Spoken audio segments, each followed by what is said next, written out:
Welcome to the Raise podcast. I'm Carol Barwick. We're here to raise your confidence and inspire your creativity. Each episode, we will have a different guest who will be discussing our Raise word. The Raise word is a word that will encourage you or empower you and at times inspire you to explore the word a little more for yourself. Well, hello everybody and welcome to the Raise podcast. I'm Carol Barwick. We have researched some really interesting Raise words over this season. We've looked at harmony, we've looked at relax, and today we're going to look at the word empower. And we've got a fantastic lady with us today, Cassie Swift. Good morning, Cassie. How are you doing? Morning, I'm doing very well, thank you. How are you? Good, yeah, I'm not too bad, thank you. Are you managing in the heat? I'm just about. Yeah, I think everybody's got different ways of managing the heat, don't they? Some people really enjoy it and they're out there and they're tanning up, and then other people are like, I'm just going to sit in the fridge until Yes. it's all over. Yes, very much, with the curtains drawn, the fan on. Fan on, just ignore everything. Whatever camp you're in, listeners, this morning, we hope you're doing all right as well. Cassie, before we go into the many varied things that you're doing and offering at the moment to the world, can you just tell us, what does the word empower mean to you? I think the word, I love the word empower. I think it just gives people a voice, and it gives them a voice that is actually heard. So it's acknowledged and recognised rather than just being brushed over or sort of shushed, or, it's really stepping into the true you, the true, what it is that you want to do, and being able to share your voice in a really positive way. Oh, I love that. So we'll kind of get into everything in a minute, but you're an empowerment coach, aren't you? So that giving people a voice, is that something that's important to you? Very, very much so, yeah. Most of my work is with children and teenagers, and to give them empowerment is amazing. When they actually say something and it is heard, the change in behavior, in attitude, in everything, it's amazing, because they're being recognized as a person that has an important thing to share. So it's so important in my view. Yeah, I love that, because we explored it in season 1. We did the word listen, and we looked at what it was to truly listen and the difference between listening and hearing. And I think particularly with teenagers and young people, you can kind of say, yeah, I've heard you, and actually you're not really listened to what they said at all. Whereas what you're saying is you properly listened and heard them, but then there seems to be a step on from that, which is then kind of, it's like giving that the voice wings, isn't it? That's how it feels. It's like you've heard what they've said, but then you're actually enabling it to be activated in some way. Gosh, we're hitting a lot of Raise words today already. I think we've already been through season 1. But that is powerful, isn't it? That is powerful. And actually, just thinking about taking flight, what is one of the main things that superheroes do? They're known for flight, aren't they? It's that's incredible. So in what situations do you do these kind of things? What kind of settings are you in? So I do Zoom calls mainly, and I'm currently trying to get into schools now that restrictions have been lifted. It's just a little bit tricky because they have certain programs that they're meant to be delivering. But I'm sort of sharing more, and I want to try and start an in-person group as well, because I just feel it's so important, especially now that and when you were saying about listen, the letters also spell out silent, so you have to actually be silent to listen. And I know we all have a lot of stuff on, and you know, sometimes our children say things, but sometimes they're testing us to see if we're actually listening. Yeah. And it's those points, because if we can't sit and listen about Minecraft, other games obviously they play, but if we're not sponsored by Minecraft. We're not, no, sorry. Not no. yet. But if we can't sit and like listen and interact, that when they get into their teenage years, they're going to be like, well, they don't listen to me, so what's the point? So it's setting that sort of expectation that when they do speak, they will be heard. And sorry, I went off track, but yeah, I'm hoping to get into schools and sort of do things within churches and things like that, but at the moment most of it is online. Yeah. And do you have a kind of a program that you follow? Is it something that you've put together yourself? How does it work? Yeah, so I have different things for different ages. So the younger children, it's more of a preventative sort of step by step, you know, about negative voices and ants and bugs and things like that we work through. And that's obviously adapted for teens when we do confidence, self-esteem. I specialize in eating disorders and self-harm, so the program that I have for that is more fluid, because obviously everyone that comes with that is different, so there's sort of a structure, but it's a lot more flexible because of the nature of what we're working on. So the children's one, it's very play based. They get like their own little toolkit bag with bubbles and all sorts in them, so as they've actually got these tangible things that they can do to help sort of start processing, oh, if I feel like this, I can do this, and them that, so as they grow, it just becomes second nature that that's the sort of thing that they can do. And obviously the teens, it's slightly different because things are very much embedded by then. So it's similar, like they do have tools, but it's like taking them back. We have to sort of go backwards to be able to move forwards again. So yeah, that's sort of how I'm doing it. And I've got a program that I'm putting together for schools to try and sort of address different areas within children's mental health. So hopefully in September that will be something that they will be interested in. Brilliant. Well, I mean, I think schools are interested, aren't they? It's all the joyous funding bit of it, but I think particularly since COVID, the whole mental health thing has just, well, it's not become bigger because it's always been massive, but it's become recognized finally. People are realizing that, and I mean, we've said this on the podcast before, that mental health is just as important as physical health, and it in many ways leads physical health, because if you're not well mentally, then often your physical health kind of goes downhill as a result of that as well. And I think finally people are realizing. So any teachers that are listening out there that are interested, even at this point in Cassie talking to them, do get in touch with her. We'll put all the details and things in the show notes later on. But what kind of background have you got to bring you to this place, Cassie? Tell us a little bit about you and that background. So I studied psychology, got psychology background.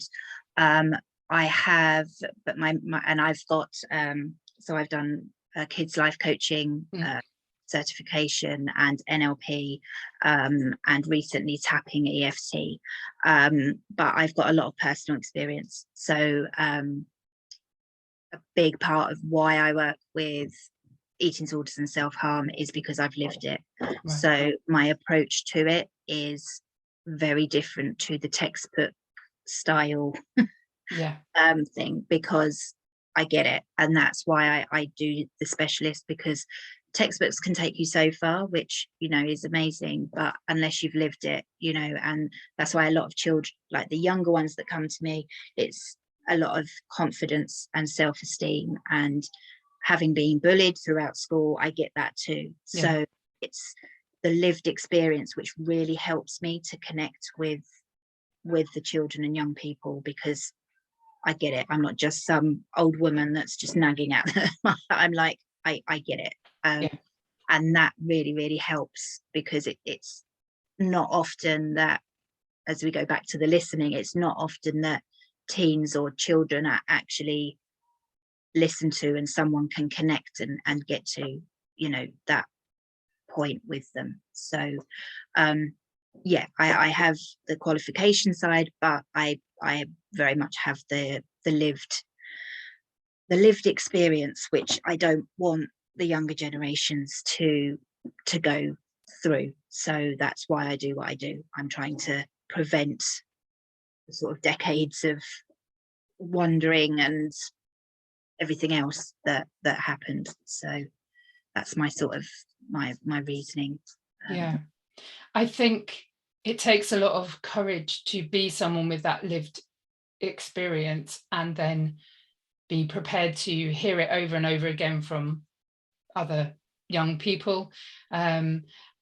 I know personally, when I was a youth worker, there were times where somebody said something and it touched me, and I had to work hard not to kind of, you know, be triggered myself or spiral myself.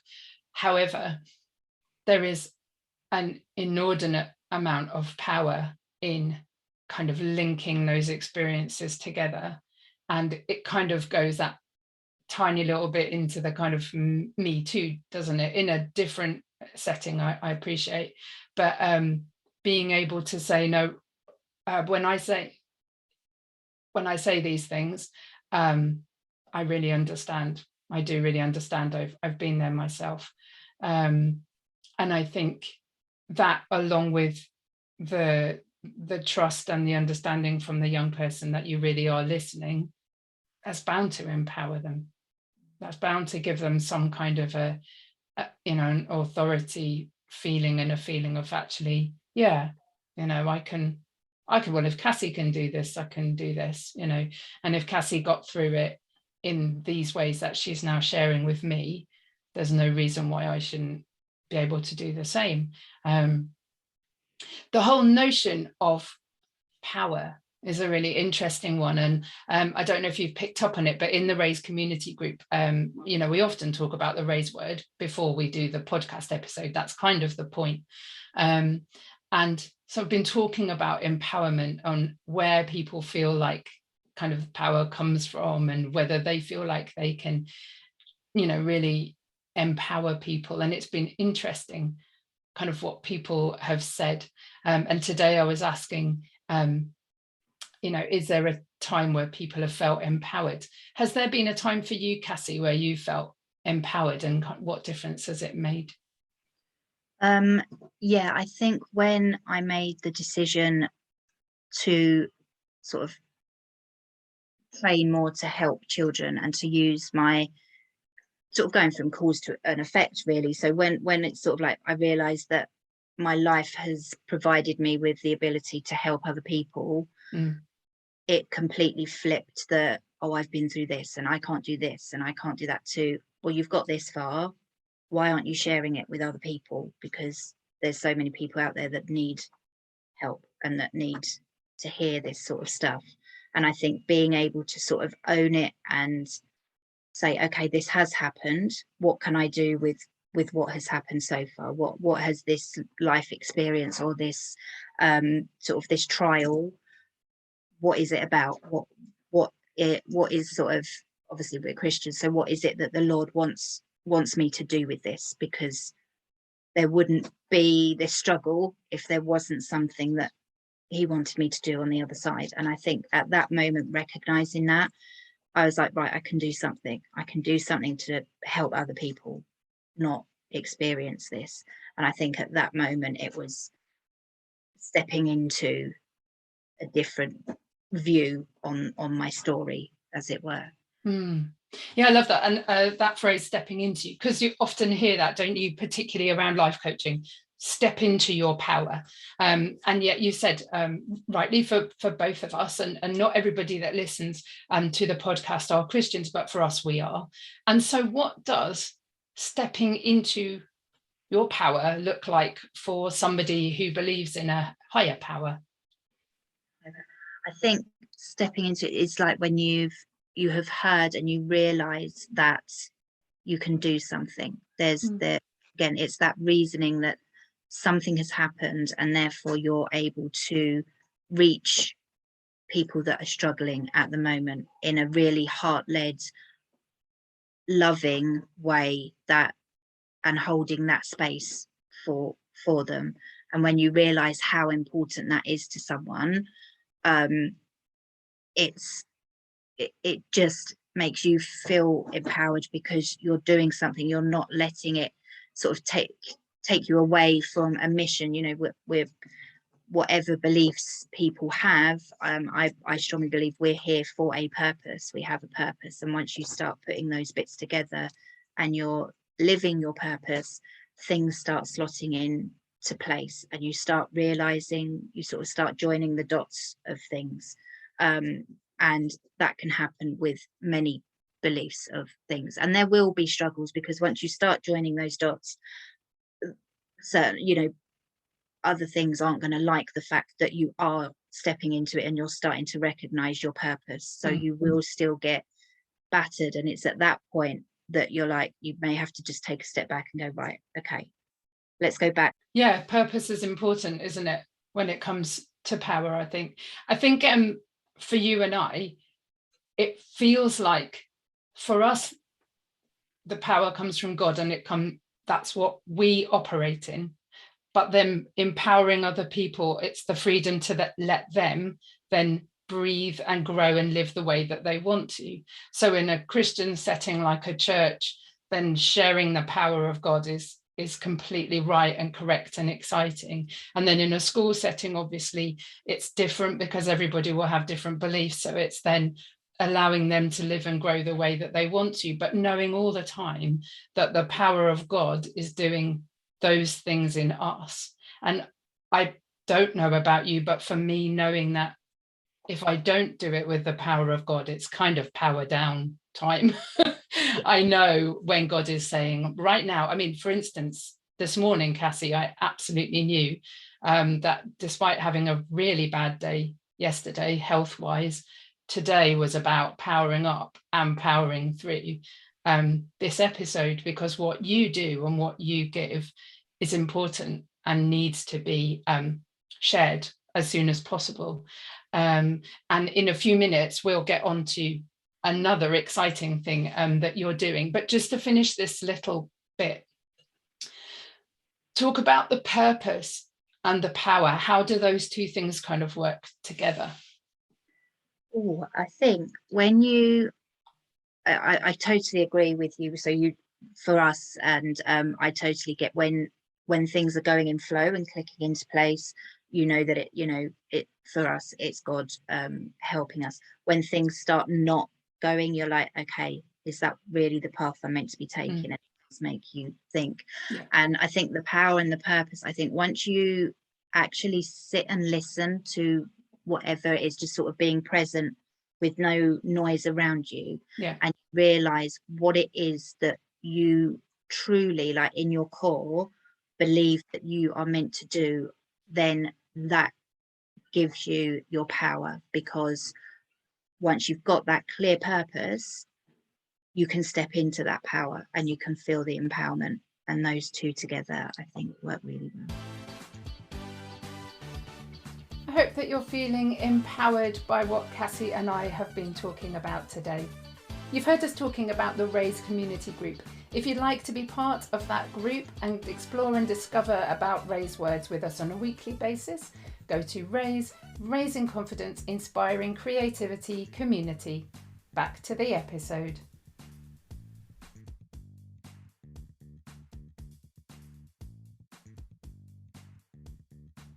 So Cassie, we've just been talking about purpose. You are an incredibly purposeful lady. I have seen you all over my Facebook this year doing, well, I still don't know all the different things that you do, but I do know that I am involved in one of them, which is one of a series of books that you've been doing. Tell us a little bit about these amazing books and how you kind of brought them about. Okay, so so they're only just being spoken about now, which is really exciting because it's sort of been going on in the background, and I revealed it last night on another thing that I done. So it's really exciting because it's getting closer to that time. And as you said, there are two. So one of them is about navigating anxiety, which is aimed at I just want to say sort of any adult that works with children, and it's 12 experts in their field have come together to give sort of share their stories, their strategies around dealing with different types of anxiety. So for example, I talk a lot in mine about EBSA, which is emotional based school avoidance, commonly referred to as school refusal. I don't like that phrase, but it's EBSA. Yeah. And there's exam anxiety, there's just how to shine brightly and how to be grounded. There's there is just so much in there that has the potential to help, and that's coming out in August.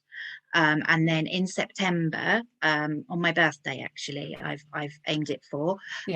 We have the book that you're involved in, which is Hold On to Hope, and this one is 19 of us have come together to share personal stories of where they have had to hold on to hope to get them through a specific event or life change. And it's in this book that I have finally shared my story of my journey with eating disorders and self-harm. And the reason I've got it on my birthday is because I turned 40 this year, and I want to just release the 2 decades that I've been struggling, and so I'm sharing it. And there are so many incredible stories in that, which shows you that if you've got that hope, you can, whatever it is that you believe in, or just always holding on to that will get you through eventually. And it's so exciting. It's been pretty intense. It sort of came about the way the summit did. I just asked a question on a Saturday afternoon. So if you don't want to be chucked in at a deep end of a project, don't ask questions, because I asked a question and I ended up with all these incredible people who wanted to share their voice. So that is why we have the 2 books. We have the sort of educational book, which is coming out in August on purposefully, so as it can be taken into schools in September. And then the Holding On to Hope book, which is coming out in September. And there could possibly be more, but not 2 at the same time. Yes, it's a lot. You have been doing a lot, and it's been incredible watching you literally power through it. I think that the thing about the books is that the way that you are empowering as you're curating. So you've not just said, well, just drop me a line, and if you've got an idea, just pop it down, and good luck. You've really empowered people as authors, and facilitated people to produce something that they're really proud of, and that they're able to work with and share with people. It's really been something, Cassie, and I do want you to hear that you really do have the ministry of empowerment, and I've seen that a lot. And I love the fact that I get to use this podcast to empower other people when they come on and they share. And I do want to really encourage you in all that you're doing, because it's important. It's really important what you're doing. And I'm glad that for you and I, we do have this higher power, because it's a lot to give out and not get anything back. It's an awful lot. And so to know that it feels a little bit like we've got a bit of a battery charge, doesn't it? A power station, and you can go back to it. And so maybe that's how we'll challenge people today. So we know that not everybody listening is a Christian or has a faith at all, but where is it that you get your power from? How do you power up? Do you know that you've run out of charge? just have a little think about how you're going to power up over the next week. Are you going to read a certain book? Do you want to talk to a friend? Some of the things that Cassie's talked about, maybe having a toolkit that helps you power up. Cassie, have you got any ideas about how people can kind of power up in this day and age? You talked a bit about tapping. Tell us about tapping. Yeah, so tapping, emotional freedom technique, also known as tapping, is where you tap on meridian points within your body. And a lot of people think that it's quite woo-woo, but it is scientifically proven with the meridians that run through your body, and it releases things that are trapped, because our bodies hold on to everything that goes on, any traumas, any stress. Our bodies hold on to it and internalize it, and it can result in us being unwell, being poorly. So it helps to release those energies and help to get like sort of flowing again, so as your body can work. And it's so powerful, and I have used it on children as well, and it really does help. It sort of calms the nervous system down, sort of, you know, because a lot of the time our, you know, the amygdala sets off that we're in danger and things, whereas it sort of calibrates your body, and it's just really powerful. Just sort of tapping on the side of your hand. And I think that just allowing yourself at least 5 minutes a day just to be, and that might be really difficult at first, but whether it's just reading a couple of pages of a book, just sort of stepping away from all of the noise that is life, that and all of the responsibilities, and just, I don't want to use the term self-care, because I feel that that's lost the importance of it. You know, it is self-care, but it's really meaningful, sort of really setting the intention that you are stepping away from everything, you know, and for just 5 minutes, just to let your body rest. And just, I encourage you just to try that, and just to see how it feels, because when you are just, we are human beings, not doings. We just be, we can just recharge once we step away from the noise. Yeah, it's interesting. You know, obviously what I'm like with words, and you keep using the word charge. And I've been, you know, I often look at Google for the meanings of words, and one of the words for empowerment is about kind of taking, you know, being an authority. And another way of saying that is taking charge, and just thinking about the phrase, I'm taking charge, and what that actually means in terms of kind of charging up and thinking, right, okay. Also, the interesting thing about, we've talked about stepping into your power, but also stepping out, taking time to kind of repower, you know, power up. So it's an interesting kind of dichotomy, isn't it, between we want to step into our power and be everything we can, but in order to do that, you kind of have to step out. I'm afraid the only way that I can think about it, Cassie, is the hokey cokey. And yeah, I love it. that's Yeah. I'm trying, you know, I'm going to be doing a poem in a minute, and all I can think is the hokey cokey. We're stepping in, we're stepping out. I don't want to think about knees bend, because, you know, I'm old. If I knees bend, I might not get up again. There'll be no rah rah rah and going on. But it's a really interesting kind of paradox, because if you don't take that time out to recharge and recenter and do those things, there is no stepping into anything else, is there? I think, again, going right back to the beginning when we said about mental health in schools, people are starting to realise that you can't pour from an empty cup. Shouldn't. No, that's what leads to burnout. And it's just being kind to yourself. Although if you're on a mission, you want to just give all the time, but you can't. And you have to acknowledge that you have to step out to do that recharging, to be able to provide that space, that love, that, you know, the service, whatever it may be, with your full being. You have to be able to have it to give. So like you say, like filling your cup, you have to do that to give the best version of you. So as you continue enjoying it, you know, you don't get the, oh gosh, it's that again, because that's not why, you know, that's not we shouldn't be living like that. That's not the aim of it. Yeah.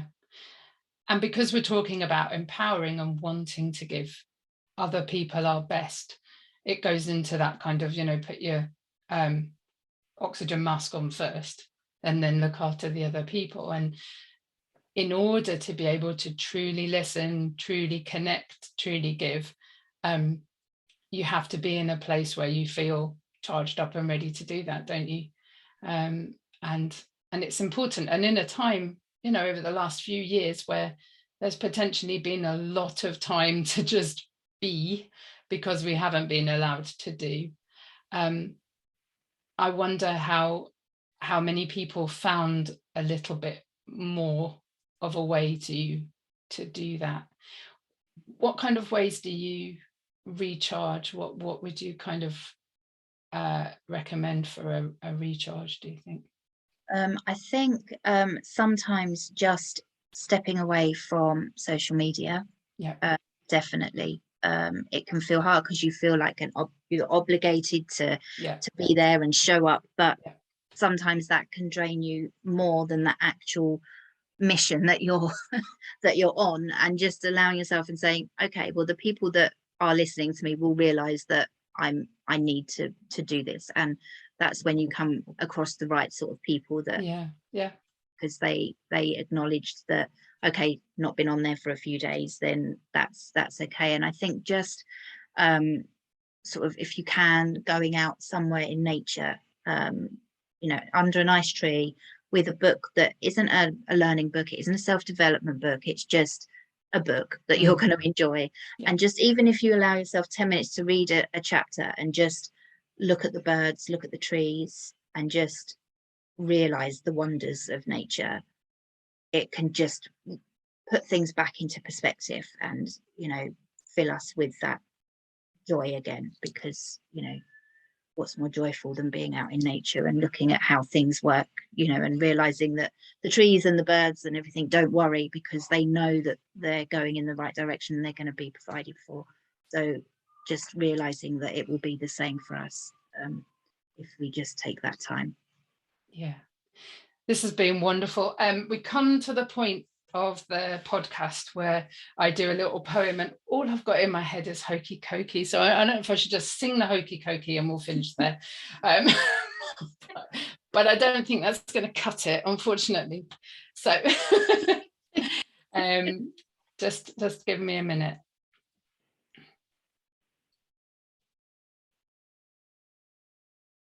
Step into your power. Look at the flowers. They do not ask. They do not task themselves with growing. They live simply knowing that they have the power to be. How about you? What about me? How do we grow? How do we recharge? Ready to speak to people, ready to say to people, I hear you. I hear your voice. I've made a choice to take what you've said and give you the wings to fly. There you go. I'm leaving it there. Beautiful. I think that's what you do. I really think that's what you do. I've seen it time and time again. And with so many of these episodes, I've still never actually met you. One day, hopefully, I will. Just to say to people listening again, you are important. How are you going to recharge? How are you going to power yourself down in order to power up and be the very best you that you can be? Have a think about that. Maybe have a discussion about that in Raise over the next few days. Cassie, thank you. Thank you so much for putting everything into this episode and for empowering people in so many important ways. Thank you. Thank you. Thank you for listening to the Raise podcast. We hope you feel raised and inspired by this episode. Whilst we're not offering face-to-face classes currently, we are doing online singing lessons where you can have your voice raised as well as your confidence. If you would like to find out more, please visit our website at www.raiseforall.com or find us on social media on either our Facebook or Instagram page. Take care.